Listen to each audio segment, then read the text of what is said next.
All right. Well, I am so excited to be here today. I am very proud to be a son of many Utah pioneers, and just excited and honored to be with you today. I hope that we can do this in a way that's interactive. That you can, if you have questions, love to hear your questions as we go. If you have complaints, you can wait until I've left the building, and then you can talk all you want about that, about Family Search or anything else you'd like to complain about. No, always love to hear. I hope that you have all, at some level, used Family Search. I'm sure you probably have, given the fact that Family Search is nothing more than the way that the Church of Jesus Christ of Latter-day Saints conducts business around the world. So Family Search is a brand of the Church of Jesus Christ of Latter-day Saints so that we can work more freely among other partners and other organizations around the world. So excited to be here. You know, you're the exception to what I'm about to say. But normally, if I'm in a group and I says, we're here to talk about family history, normally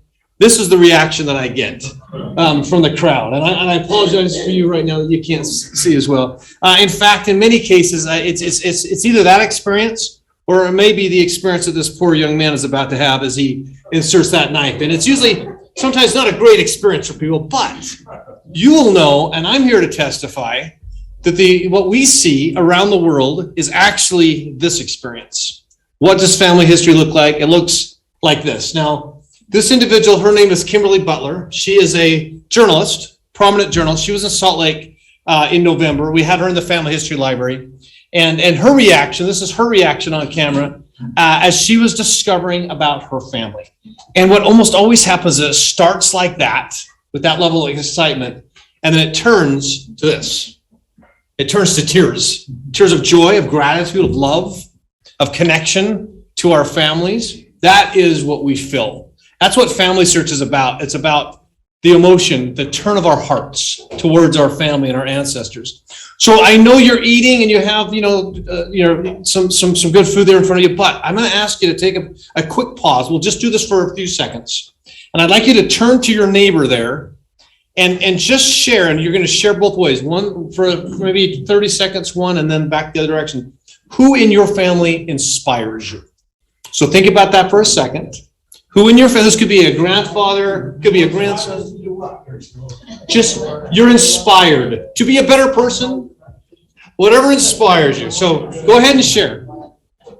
So this is your chance to share.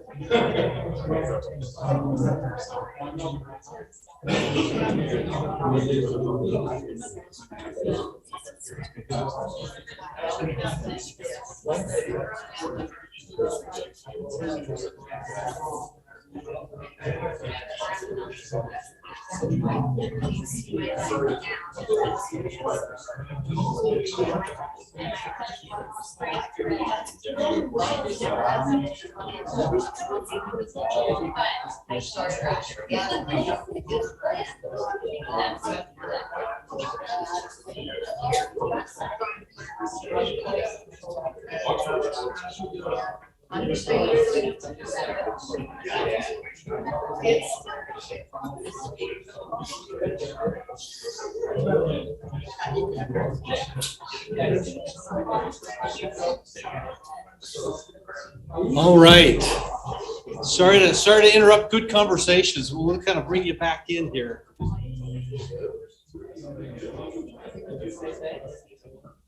Now, what's great is what happens every time you start sharing is you start feeling something yourself, don't you? The moment you start to share about your family or about somebody that you love, something happens to your heart. We see that everywhere. It doesn't matter what you believe, what your background, your nation, your nationality. Once you start sharing about your family, about your ancestors, your heart automatically is softened. Why? It's the spirit of Elijah, of course, is what we believe, what we know is true, which is, as President Nelson said, it's a divine manifestation through the Holy Ghost of the family. That's what the spirit of Elijah is. The Holy Ghost testifying the divine nature of the family.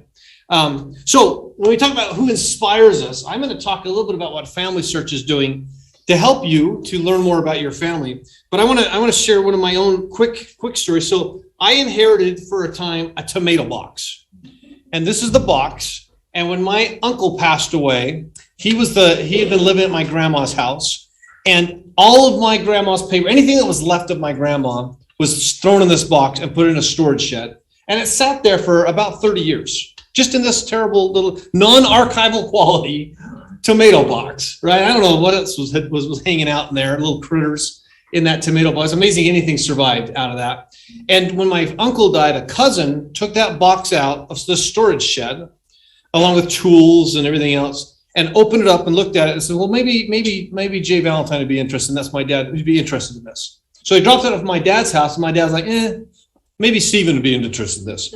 And so it was, he was about to dump it in the garbage. As we open it up, sure enough, there was a bunch of patterns and some sewing patterns, some cross-stitch patterns, and some different, and it just looked like kind of a miscellaneous, a few newspaper clippings. It just looked like somebody had cleared out a drawer and just dumped it in there. It was a bunch of junk. So my dad was about to throw it away. And my wife and I were there. And I says, well, hold on, let me start going through this box. And as I start, first off, I take the top layer off. Oops. And that was a picture of me as a kid. So of course, this is a gold mine, right? I mean, this is like the Raiders of the Lost Ark had been found. So I'm like, well, you can't throw this away. So I dig deeper, and we started finding letters from my grandparents, letters and pictures of the family that nobody knew it had existed before, including this letter that I have. I don't know, I get emotional already.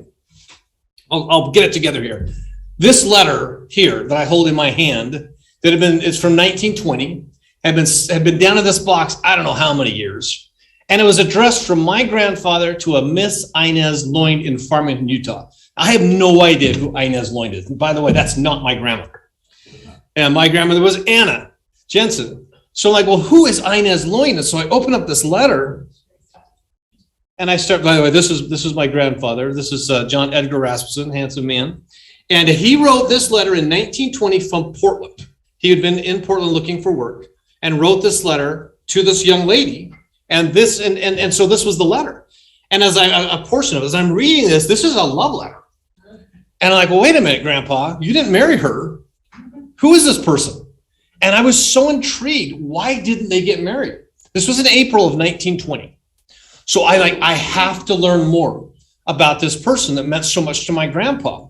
So I started doing some research, and this was her as a younger girl, this Inez. And I started learning this story about Inez, that when she was 19, about 19, 20 years old, she was working for this guy in Kaysville on a cherry farm. Lots of cherries in Kaysville back in there, right? Cherry Hills, right? And so what I find out is that she'd gone to work one day in July, and she'd been sick. And she left work early. And the way that the farm was laid out was along a main road. And apparently the boys loved to drive by and make fun of these girls, the cherry picker girls, because they'd be stained in the juices of the cherries. So she'd had enough of all that mocking. And so she decided, instead of walking along the main road, and she was sick that day, she'd walk along the Bamager Railroad trail line that came through that part of northern Utah. So she was walking along this train, and this is what we find out, that she was walking there to avoid insults and annoyance by these young men. And the train line, unbeknownst to her, was coming the other direction. The motorman caught a glimpse of the girl and realized that stopping the train was impossible. He sounded a whistle, rang the bell, tried to apply the brakes. The girl did not turn and was struck and was killed by this train. Thrown down the hill. This was a picture of her not too long before her death. Now, she's not related to me. But I love this lady because of what she meant to my grandfather. And my grandfather didn't marry for 7 more years. And until my grandmother came along, Anna. And as I read about his life, as I studied his life, as I wrote about his life, I realized this was an incredibly traumatic experience for him. And it made him who he was later in life. It was this insight that nobody in my family had. Nobody ever talked about, nobody knew it. And it was because of one letter sitting in a tomato box that was just about thrown into the garbage. This was done later. So why do I spend so much time on this story? Because we all have a tomato box, right? We all have somewhere in our possession collections of photos, stories, letters, documents that may, to some people, may mean nothing, but to you, to your family, are priceless, as long as we do something with it. As long as we aren't the ones that don't, that pass it into that next storage shed or they get thrown away, right? So my encouragement to you is to get those things out of those tomato boxes of your life and make them available to your family, because you will know things that will never be known until they get shared. So what are we about at Family Search? Well, it's about these experiences that bring joy, that turn hearts. This is our purpose statement. We create inspiring experiences that bring joy to all people as they discover, gather, and connect, past, present, and future. We've really found the power of discovery. Discovery is that moment in which you learn something about your family or you share something about your family, right? That is discovery. And it looks something like this. If I can get this to play.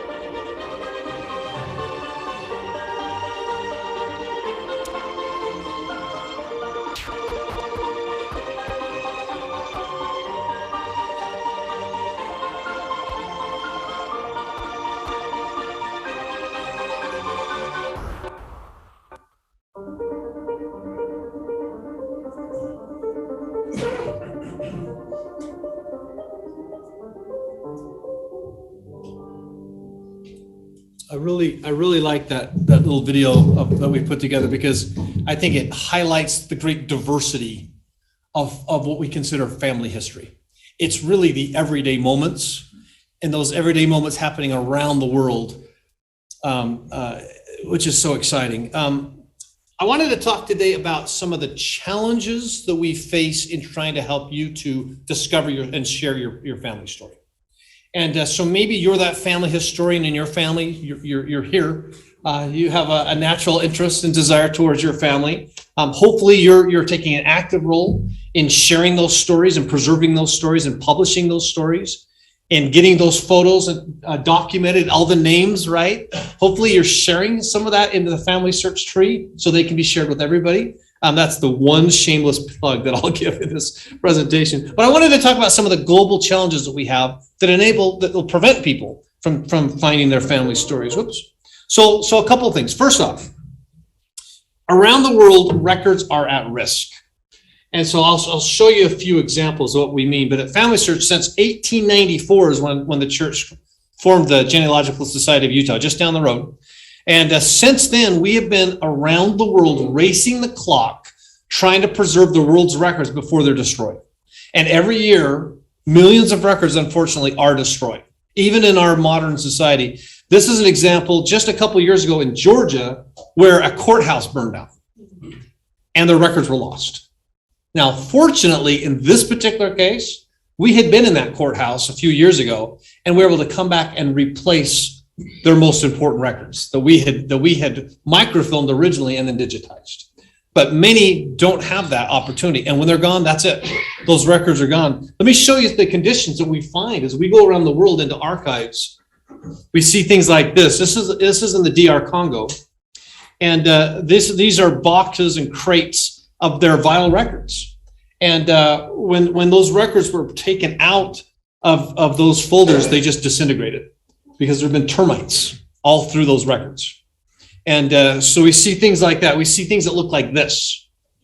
This is, believe it or not, this and the next picture is in Italy. You wouldn't think in Italy that you would find conditions like that. Look at this particular case. And the look of despair. Just this morning, before I came here, I got to sit in on a meeting from the Africa West area, and they were showing some photographs of their current digitization efforts with their big digital cameras. And they showed a guy sitting at a table, and there was stacks of loose documents all around the room. And he was like this, and he was trying to sort through these individual documents and try to make some order out of it. that's what we see around the world is these records that are being lost or destroyed or not being, or, a lot of times archives are running out of money. And so they're doing what they can. They put them out in storage sheds in the weather, and we show up a couple years later and they're gone. They're destroyed. And so it's a big challenge for us. So how can we preserve those records while we can? We have natural disasters.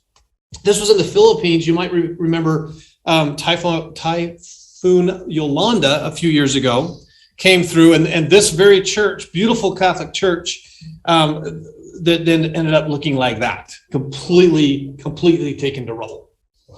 And then again, in this particular case, so this was a Catholic church, and in the Philippines, we've only been successful in a few instances of being able to get in with these bishops and preserve their records. In this particular case, we had all of their records that we had already captured. We keep them, by the way, it used to be all on microfilm, as you know. Those microfilm master copies were kept at Little Cottonwood Canyon in the Granite Mountain Record Vault, where the master copy would be kept. 2.5 million rolls of microfilm, which, by the way, 3 months ago, we've finished complete scanning of all those records at the vault. So it's all on digital format now, which was a big 10-year effort for us. Anyway, so now it's all done through digital means. So they're digital cameras taking digital pictures. We keep an original copy also in the Granite Mountain Record Vault, and we have them in 2 redundant server areas, one in Virginia, another in a different location in this valley. So there's lots of backup copies of all this. And then we migrate that technology about every 3 to 4 years. We're migrating all those images to the latest. So we were able to go back into our store, pull those images, go back into the Philippines, and give hard drives to the diocese. Which, by the way, what happened about a week later? We started getting calls from the other bishops across Philippines. Hey, could you come in and digitize our records for us? Could you come in? And by the way, right before that, they'd all been saying, no, we don't want the Mormons to come in and get access to these records. But their minds changed as they saw, look, what can happen if we don't do that? So that was really, unfortunate in this case, a disaster, but fortunate in terms of records preservation. We have another problem. No records at all. So if you're in Africa, by the way, our son is in Uganda now on his mission.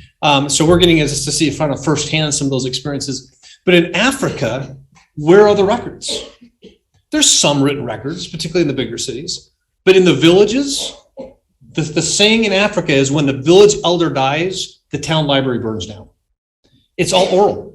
It's what they remember. And they will remember usually between 7 and 15 generations is what the village elder can remember of the families of the village. So what have we been doing? We've been going village by village across Africa, interviewing the village elders. And then after we audio record them, we come back, we then create a pedigree out of all those interviews. And I'll show you just a quick little example of that in just a second. Another challenge is simply, it's very expensive to do this around the world. So what can we do? How many of you have done any indexing or extraction in the past? Great, just about all of you. That is tremendous. It's wonderful. We thank you, but it takes a lot of time, right? And there's billions of records that need to be done. Is there a faster way?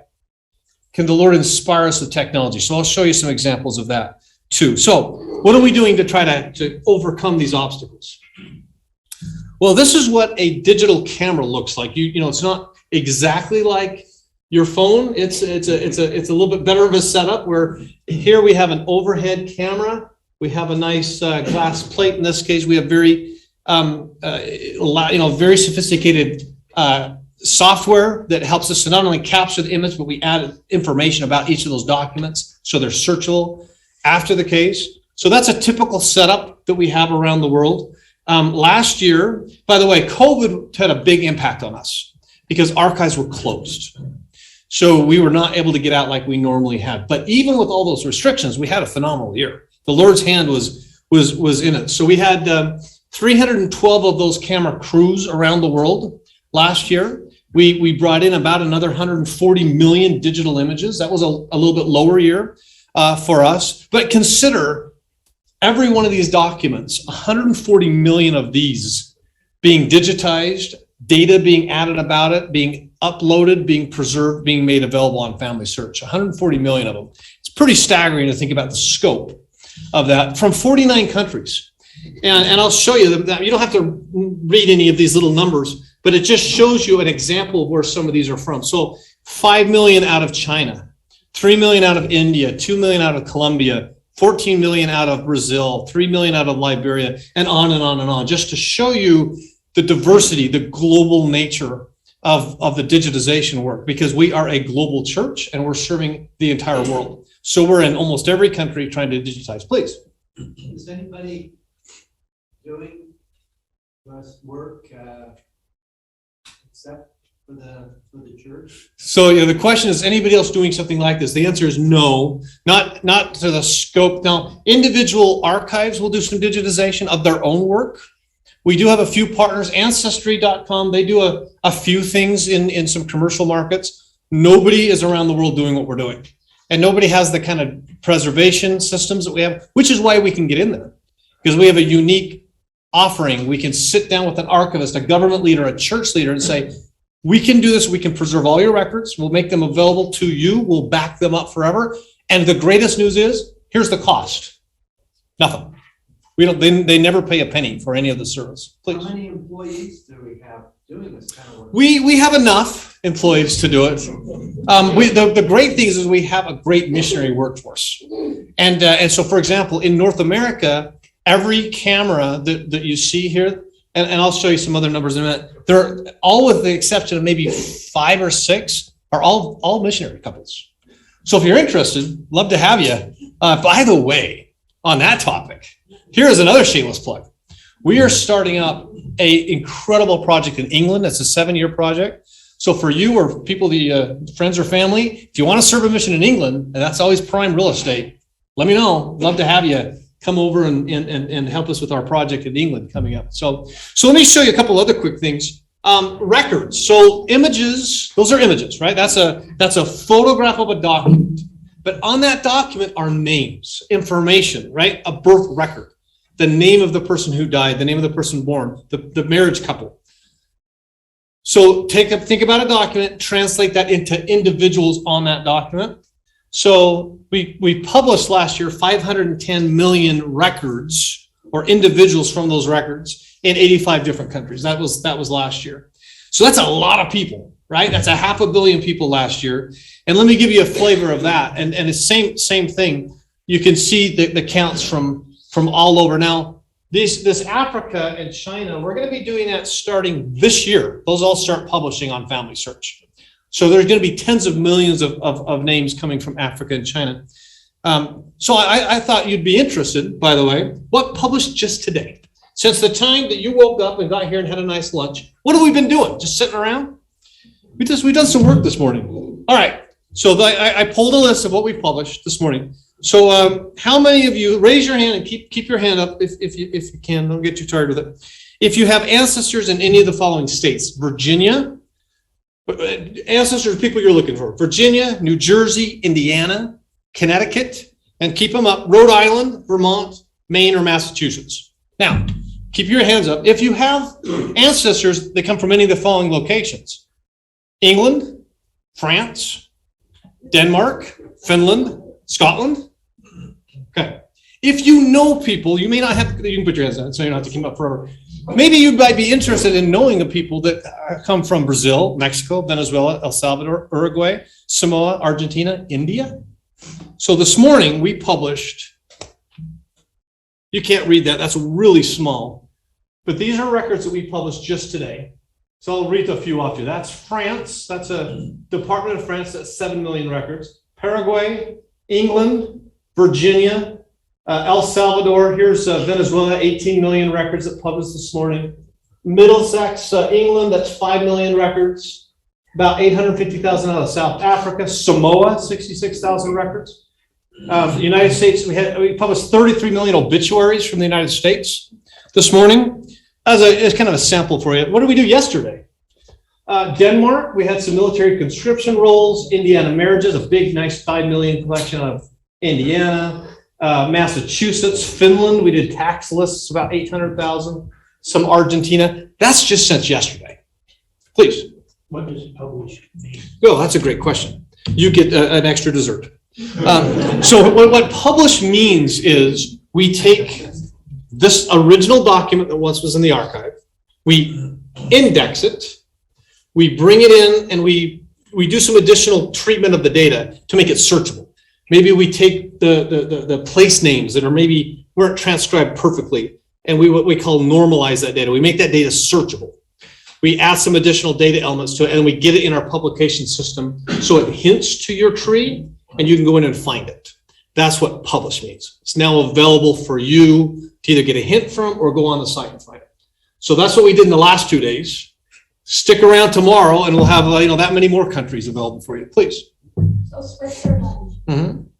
the records aren't digitized in the one that they've opened them out, but they're all in German, so I can't read them. Switzerland is a bit of a problem for us. So Switzerland is organized by canton.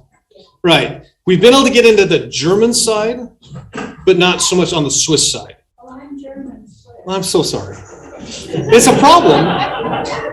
I know. It's God's burden that you're carrying. Hang with us. We actually have some negotiations going on right now in Switzerland. So we're hoping to make a breakthrough there. We have a prioritized list around the world. I had it. I didn't, for the sake of time. I'm not going to show it, but we have a 15-year plan that's global that shows all the countries and when do we want to get to a certain point.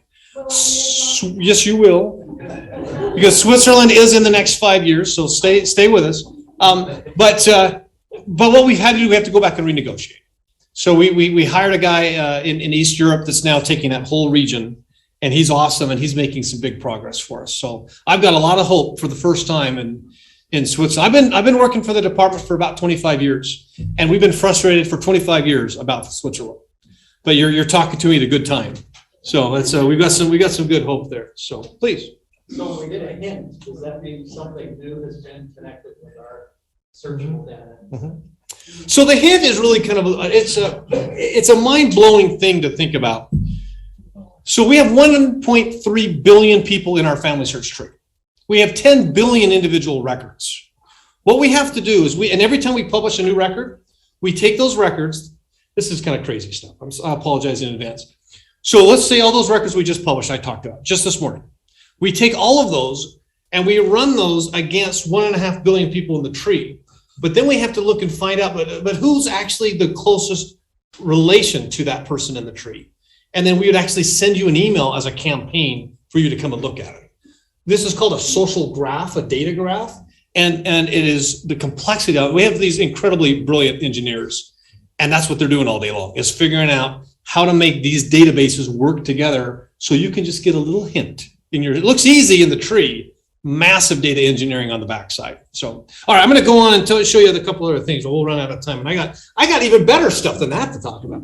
Okay, so oral genealogies, I love this project. It blows my mind that we have been able to do what we've done because of the greatness of the church, because of all of you, with your offerings, make this possible.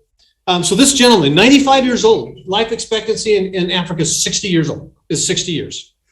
We come in Ghana, we interview him over 4 days. He gives us 12 generations of names, dates, places that we're recording on little handheld audio devices.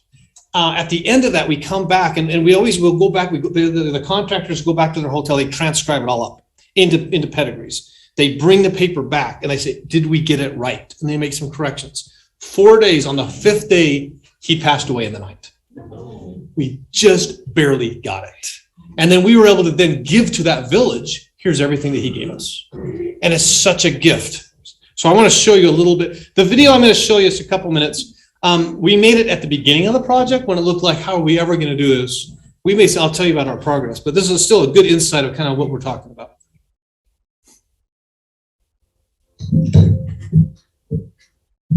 For centuries, African people, they were tied to the oral traditions. People were preserving their family history that way, from one generation to another one. The old men in the villages can tell us about 7 generations without any problem. And this part of our country, keeping records on paper is not a norm. Keeping records are important, so we'll do that for our kids. But for our forefathers, they didn't do that. So the only way for us to get information from them is if you go and they are not dead, you'll be lucky. But if you are dead, it's a big problem. So this is what Family Search is doing.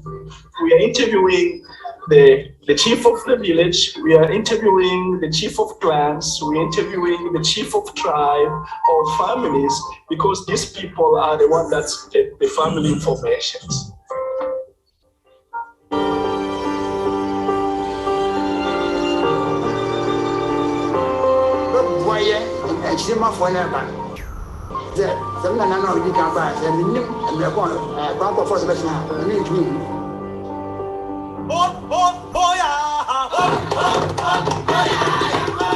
And people actually are dying when they reach, let's say, between 60 to 65 years old.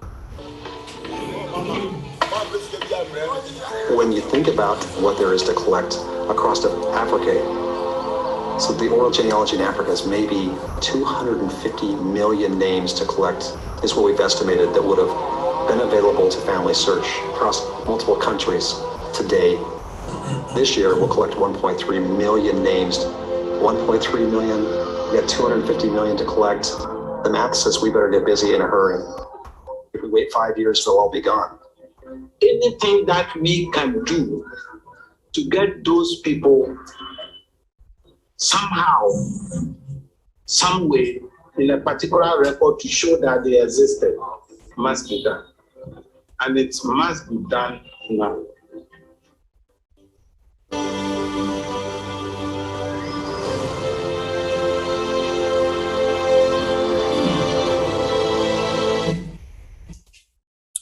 So that video we did that about 5 years ago. And it was at one point, what was that? It was a couple million names is all we had at the time. We'd done about 50,000 interviews at that point. 5 years later, today, we've done over 700,000 interviews, and we have more than 260 million names. So what he was talking about 5 years ago, how are we ever going to get this from where they started? It's amazing to see the miracles that have happened. And that's the Lord's work. That's not us.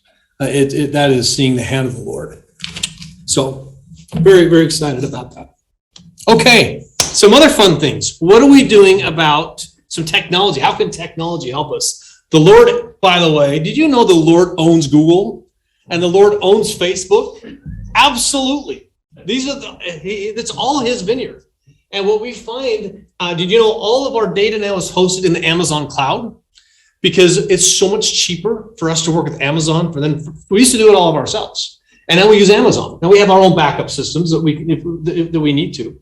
But we believe that the Lord has inspired people around the world with the great technologies that we need to be able to move the Lord's work forward. And so we use that. We leverage that. We partner everywhere to do this. And so one of these great problems that we have is how do you take a document in handwriting and how can you make a computer read it? That's been the big nut to crack. Now, for a long time, if you had print in a book, OCR did an okay job of reading print. Many of you probably know what I'm saying, optical character recognition of a book, but it's dumb. All it is it's just a file of characters. So the first thing we did is, can we teach a computer to know the relationships between that data? And so we took obituaries and we said, can we train a computer to know every time they see data that looks like this, that means that's a son or a daughter. This is a father. Relationships out of data. That's really, really hard for a computer to figure out. And then can you train a computer to read the handwriting? So what does an indexer do? An indexer, you have a field of data and you read something and you put it into the field. You're telling a computer that 29 means an age. Those character means a bride's surname, right? So you tie people together, you create relationships out of that data. How can you make a computer do the same thing? So I'm really excited to share that we're doing it. And it's a breakthrough that I didn't think would happen in my lifetime. So this is a record out of Latin America, and look at these characters, right?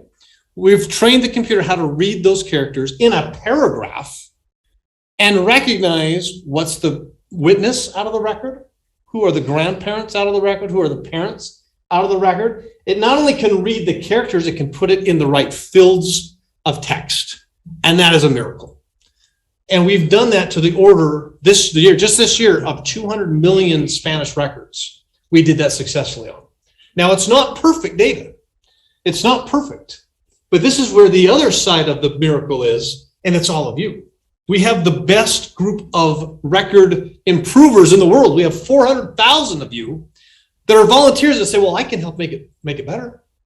And so we have two processes that I'll show you in just a second. But please, you had a question. I was just going to ask if this computer approach is as accurate as we are.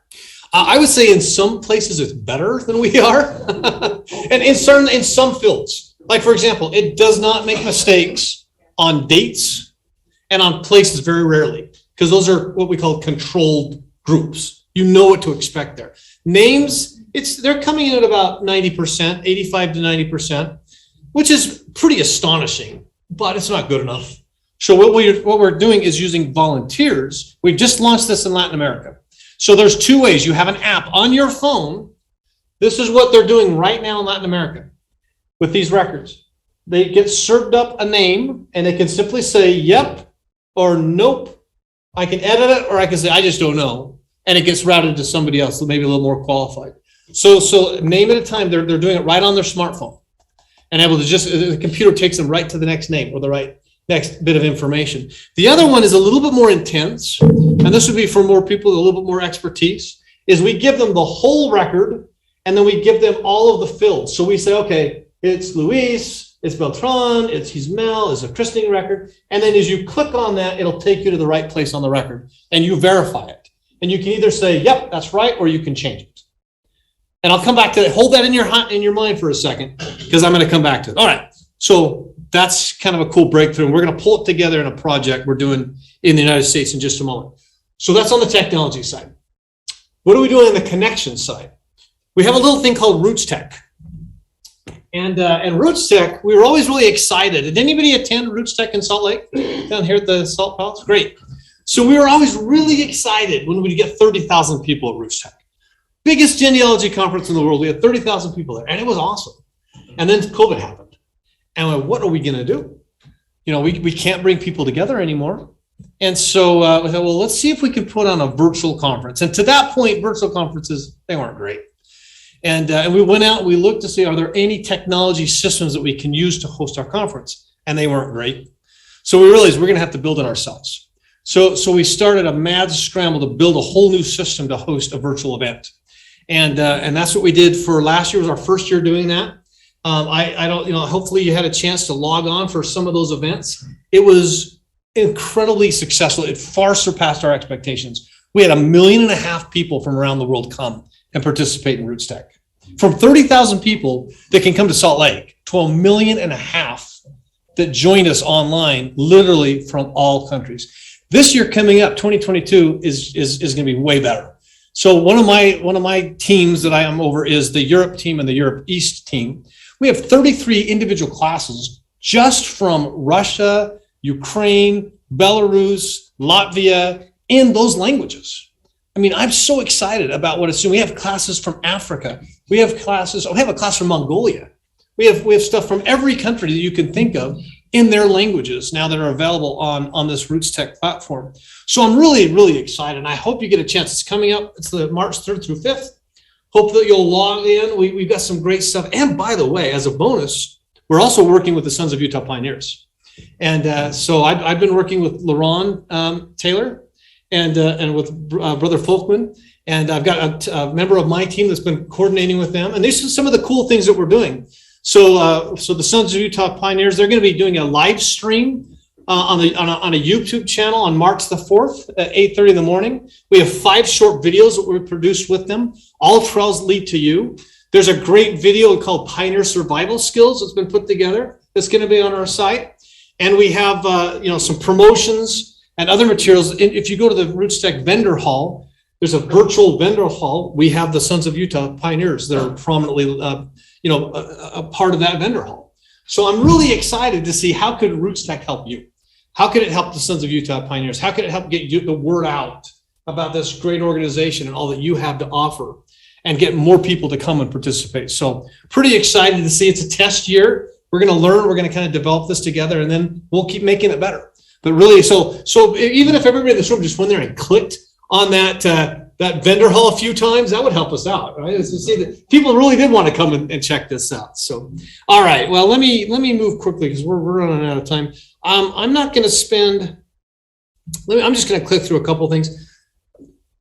On our site and our app, I hope you get a chance to go in and check out some of our discovery experiences that we have.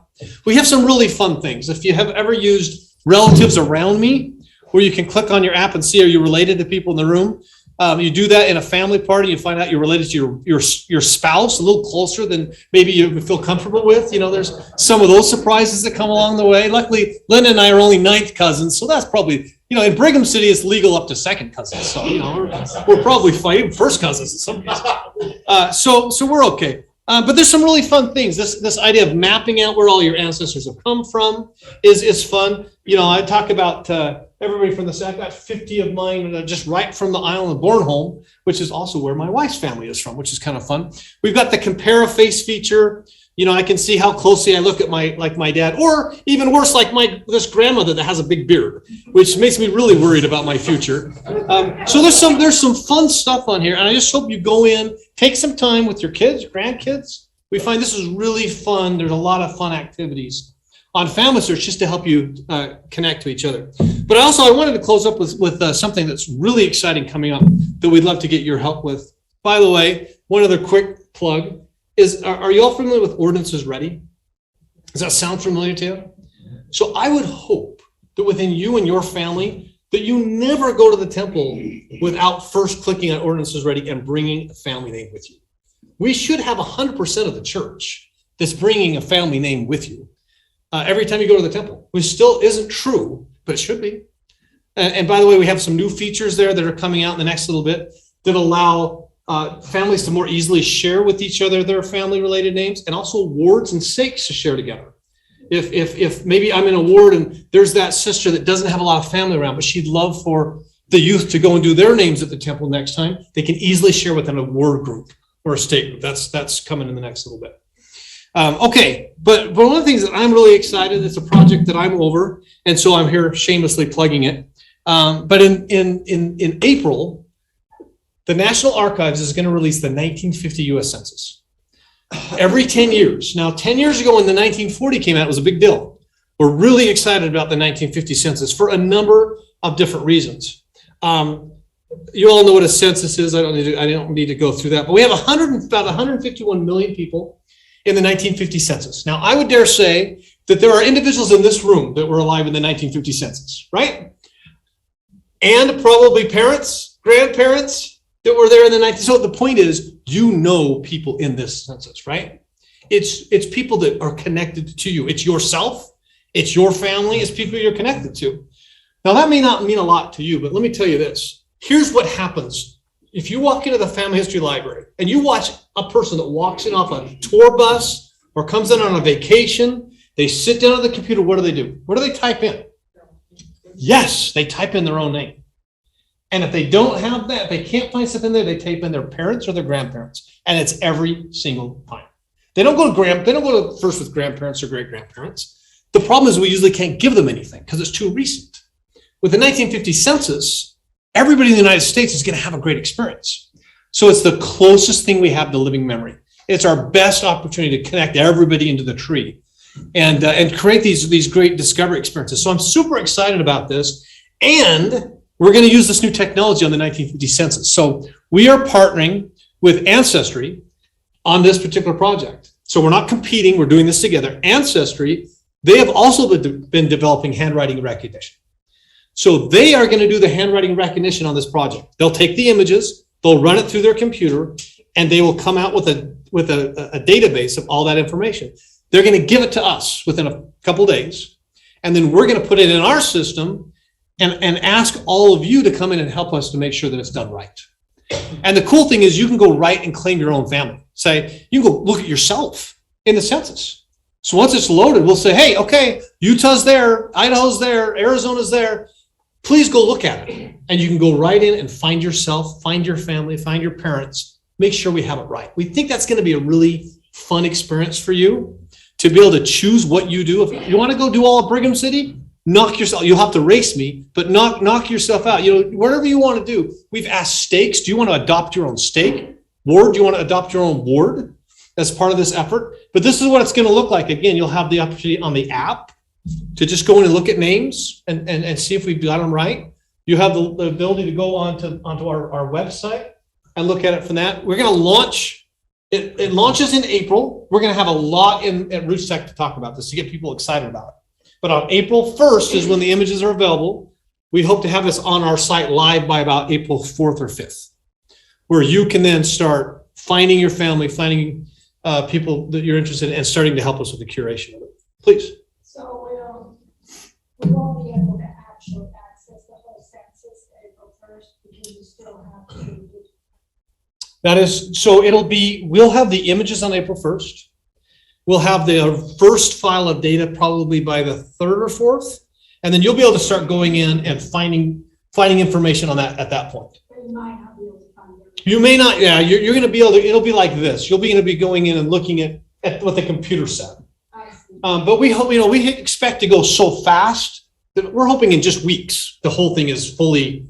And the other thing that's a huge breakthrough for us is for the first time ever, we're picking up all the data in the census, not just names, not just, it's everything. So occupations, everything in that census, we now have it all. And we can do these are just some mock-ups, but we're going to be able to do some really fun things. There's service record information, there's college information. There's so much data here, and we're going to be able to create stories and send them back to you. Did you know that? And send these out as hints. So I hope you come and join us here at the 1st of April. That's where I say, what? Please, yeah. I'm going to. No, please. I've been waiting for this, and that's the first time I've ever been early to this lunch because I want to ask this question. Something's been on my heart for a long time. And then very quick background: about 13 years ago, a friend of mine, Gary Bowen, I don't think Gary's here. One of our members came to me. He had connections in Israel with Israeli genealogists. Would bring a group here to the Family History Center, who was all about genealogy, this whole group. And he came and wanted to know if I could set up a meeting with someone because I was in public office. Could I get a meeting with Sailor Ballard? I did. To come in and make his pitch. And his pitch was this. He said, could you please share what you have and put a center in Tel Aviv or Jerusalem, the Jerusalem Center or someplace, so we don't have to travel here. That all Jews. I've spent a long time in Israel, and that's why Gary came to me. A lot of Jewish friends, very concerned. And at the time, the church ended up saying no. And he hinted that because at that time there was the controversy and the publicity over baptizing Holocaust victims and so forth, and I understood that clearly. But just the places you mentioned, Russia and all those places where all these Jewish families came from and where they dispersed to during the diaspora, and their desire to seek out these family records. Is there anything being done? Is this in Hebrew? Let's talk right afterwards. Is that okay? Do you have a minute right afterwards? Yeah. Yeah, I'd love to chat with you a little bit more and get some more of the background on that. Okay. But yes, but let's talk some more here and then in the back, please. You said college records are trying to come up. Will my transcript be available? Were you a 4.0 student? Because they only kept those. Everything else they expunged out. So you might be okay. It's a great question. I like the question. That's right. Please. So I'm just a little bit more about the census. Yeah. So to start with, we'll be able to access it through indexing. So it's a whole new approach. Or can you be in a person and click on. Yeah. So everything you know about indexing of the past, throw it out the window. Really? It was nothing like that. You won't go to the same place. You're not going to do it the same way. That's all different. I would just encourage you to come at Roots Tech. We have a number of training sessions on 1950. Come check that out. You'll also get a lot of emails come up leading up from now till then that will help you know how to do it. Yeah, no, you will be bombarded with it. You won't be able to get away from learning about this. Yep. Ultimately, there's a new app.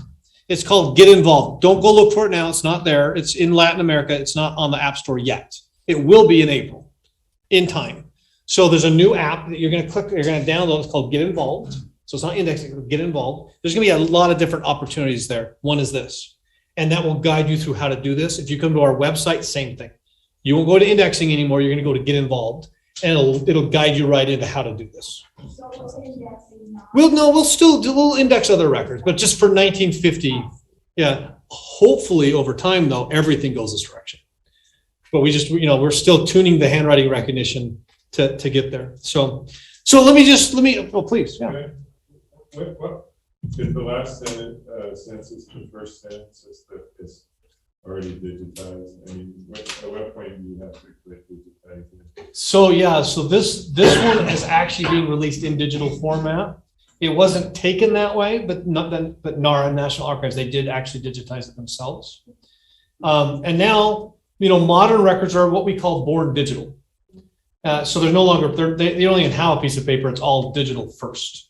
But that's been a recent, last 10 years kind of a thing. You'd think it'd be more recent, but some of these states, organizations are some of the latest, the slowest to get there.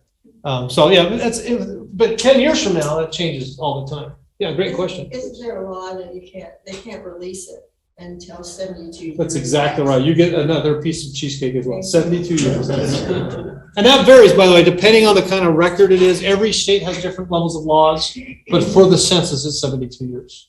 That's right, yeah. Was there another question over here, or maybe a comment, rebuttal, complaint, praise? Okay. So I'm gonna just, and by the way, I can hang around for a little bit if there's questions that you have, or suggestions or whatever. But just in closing, my taking this all the way back to the beginning, all of this is this, right? And you said, well, that's nice that the church is in Africa doing all these things. It's nice that they're doing, but what does that mean for me? What can I do? And my advice to you is, again, take you back to that tomato box. You don't need to worry about the church's technology investments in handwriting recognition.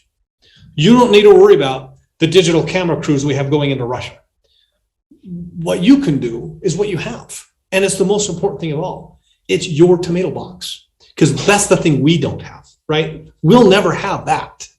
And your ability to take your stories and your photos and your family documents and preserve them and share them with your family, that is the most important thing you could possibly do. And far too many people think, I'll get to it someday. And they never do, right? And they're gone, and the next generation comes along, and it's just a tomato box to them. It's just a piece of paper. You're the one that has the meaning, So please, as you do that, think about this opportunity, and I'll close with this 2-minute video that's all about the power of that connection. Thank you so much for letting me come and talk to you today.